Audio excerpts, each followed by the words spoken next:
हम इस समय ओंकारेश्वर में मौजूद हैं।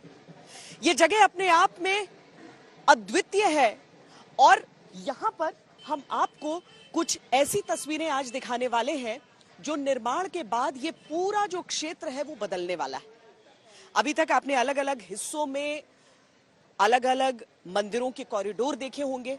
यहां पर क्या हो रहा है, मध्य प्रदेश के ओंकारेश्वर के इर्द गिर्द कैसी छटा बिखरेगी, एक नजर उस पर डालते हैं।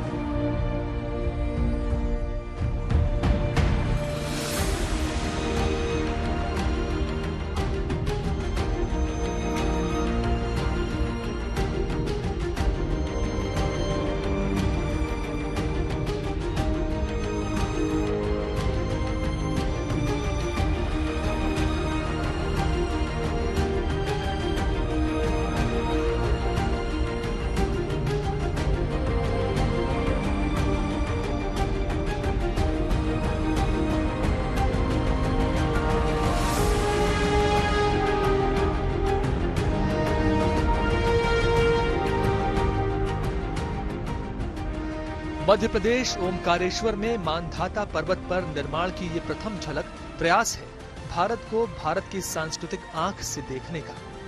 ये पहल है आध्यात्म के एक ऐसे लोक के निर्माण की जहां अद्वैत विचार के प्रणेता आदि गुरु शंकराचार्य की स्मृतियों को सहेजा जाएगा, जो केंद्र बनेगा पूरे विश्व में भारतीय दर्शन के एकात्म धाम का। एकात्म धाम का जो विचार मन में आया, आचार्य शंकर थे ये, जिन्होंने कहा एक ही चेतना सब में है, सब उस ब्रह्म के अंश है, जीव और ईश्वर में कोई अंतर नहीं है। और इसलिए उन्होंने कहा आत्मवत सर्वभूतेषु, जिसको तुलसीदास जी ने कहा सिया राम में सब जग जानी, जिसको कबीरदास जी ने कहा साहब तेरी साहिबी हरगट रही समाए, ज्यों मेहंदी के पात में लाली लखी न जाए। तो ये एकात्मता का संदेश पूरे विश्व को और पूरे देश को यहाँ से जाएगा। उनको यहाँ गुरु मिले, इसलिए उनकी प्रतिमा शंकर संग्रहालय, जहाँ उनके दर्शन और विचार चित्रित किए जाएंगे, अद्वैत नौका विहार भी होगा, गुरुकुल भी बनेंगे। एक अनोखी रचना अद्वैत धाम के रूप में यहाँ होने वाली है। आकार लेते एकात्म धाम की परिकल्पना की आधारशिला मुख्यमंत्री शिवराज सिंह चौहान ने 2017 में रखी थी। संतों से विमर्श हुआ, तब ये सिर्फ एक विचार था, लेकिन अब ये प्रतिदिन साकार हो रहा है। तीव्र गति से निर्माण चल रहा है। संत, साहित्य और समाज के प्रभावशाली प्रतिनिधियों के साथ शिवराज सिंह चौहान ने एकात्म धाम की निर्माण समीक्षा की तो उनके मन की वो बात भी सामने आ गई, जिसके चलते उन्होंने आदि गुरु शंकराचार्य की दीक्षा स्थली पर एकात्म धाम का सपना देखा।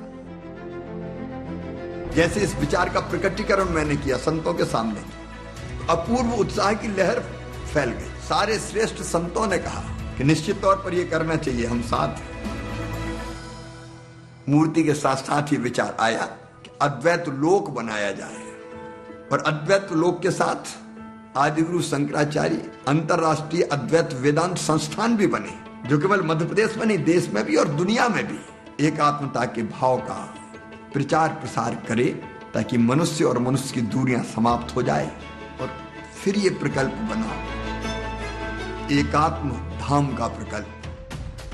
8 वर्ष की आयु में शंकराचार्य केरल से ओमकारेश्वर आए थे और यहीं उन्होंने अपने गुरु गोविंद भगवत पाद से शिक्षा ली और फिर पूरे देश के भ्रमण पर निकल गए। इसके बाद ही आदि गुरु शंकराचार्य ने अद्वैतवाद का सिद्धांत दिया और सनातन धर्म को एक सूत्र में बांधा। संपूर्ण एकात्म धाम का निर्माण लगभग 2000 करोड़ बजट के साथ 28 एकड़ में किया जा रहा है। 52 फीट के आधार पर 108 फीट ऊंची प्रतिमा आदि गुरु शंकराचार्य की स्थापित की जाएगी। इस प्रतिमा में आदि गुरु शंकराचार्य को बाल रूप में दिखाया जाएगा। प्रतिमा का वजन लगभग 100 टन होगा। एकात्म धाम के निर्माण के लिए 23,000 पंचायतों से धातु एवं मिट्टी लाई गई और फिर निर्माण शुरू हुआ। योजना सिर्फ एकात्म धाम के माध्यम से आदि गुरु शंकराचार्य की मान्यताओं को ही स्थापित करने की नहीं है, बल्कि पूरे क्षेत्र को धार्मिक पर्यटन के अनुसार विकसित करने की भी है। 7 डायरोमा, खुला कॉरिडोर, अद्वैत नौका विहार, 3D डोम प्रोजेक्शन गैलरी, 500 की क्षमता का high screen theatre, laser light and sound show, ध्यान केंद्र, कला कॉरिडोर, पंचायतन मंदिर, अन्नपूर्णा, अद्वैत कलाग्राम, ओम स्तंभ इसमें शामिल है।